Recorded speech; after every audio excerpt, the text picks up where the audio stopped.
കേരള മനസാക്ഷിയെ നടുക്കിയ പാറശാല ഷാരോൺ വധക്കേസിൽ ഒന്നാം പ്രതി ഗ്രീഷ്മ കുറ്റക്കാരി. പ്രതിക്കെതിരെ പ്രോസിക്യൂഷൻ ചുമത്തിയ കൊലക്കുറ്റം തെളിഞ്ഞു. തെളിവുകളുടെ അഭാവത്തിൽ ഗ്രീഷ്മയുടെ അമ്മയെ വിചാരണ കോടതി വെറുതെ വിട്ടു. എന്നാൽ അമ്മാവൻ നിർമ്മലകുമാരൻ തെളിവ് നശിപ്പിച്ച കേസിൽ കുറ്റക്കാരനാണെന്ന് കോടതി കണ്ടെത്തി. നെയ്യാറ്റിൻകര അഡീഷണൽ സെഷൻസ് കോടതി പ്രതികൾക്ക് നാളെ ശിക്ഷ വിധിക്കും. വൈദ്യപരിശോധനയ്ക്ക് ശേഷം ഗ്രീഷ്മയെ ജയിലിലേക്ക് മാറ്റി.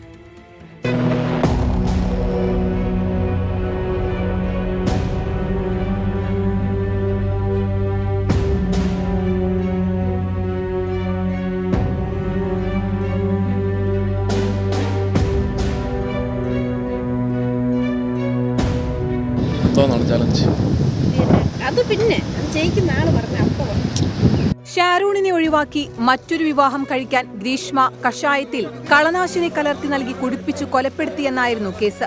മുൻപും ഷാരൂണിനെ കൊലപ്പെടുത്താൻ ജ്യൂസ് ചലഞ്ച് നടത്തിയതുൾപ്പെടെ സാഹചര്യ തെളിവുകളായിരുന്നു പ്രോസിക്യൂഷൻ കോടതിയിൽ നിരത്തിയത്.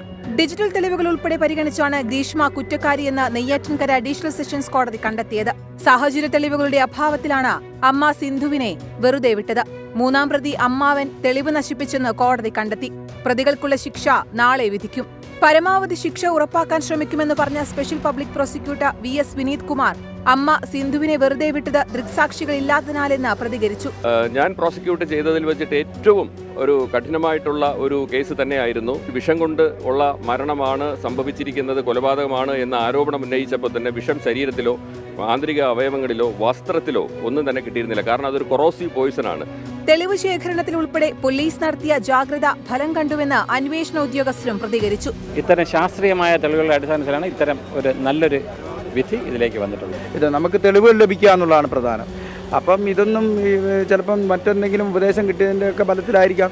ഇതൊന്നും വലിയ ശക്തമായ തെളിവുകളല്ല എന്ന് ആരെയും തെറ്റിദ്ധരിപ്പിച്ചതായിരിക്കാം. വളരെ കൂളായിട്ടുള്ള അല്ലെങ്കിൽ വളരെ ഹാപ്പി ആയിട്ടുള്ള രീതിയിലുള്ള ഒരു പെരുമാറ്റമായിരുന്നു ഗ്രീഷ്മയുടെ ഭാഗത്തു നിന്നുണ്ടായത്. ഒക്ടോബർ 14 ഷാരൂണിനെ കൊലപ്പെടുത്തണമെന്ന ഉദ്ദേശത്തോടെ വീട്ടിലേക്ക് വിളിച്ചു വരുത്തിയത്. അതേ ദിവസം തന്നെ സാവധാനം മനുഷ്യ ശരീരത്തിൽ പ്രവർത്തിക്കുന്ന വിഷത്തിന്റെ പ്രവർത്തന രീതി ഗ്രീഷ്മ ഇന്റർനെറ്റിൽ തിരഞ്ഞു പഠിച്ചതുൾപ്പെടെ അന്വേഷണത്തിൽ നിർണായകമായി. 24 തിരുവനന്തപുരം.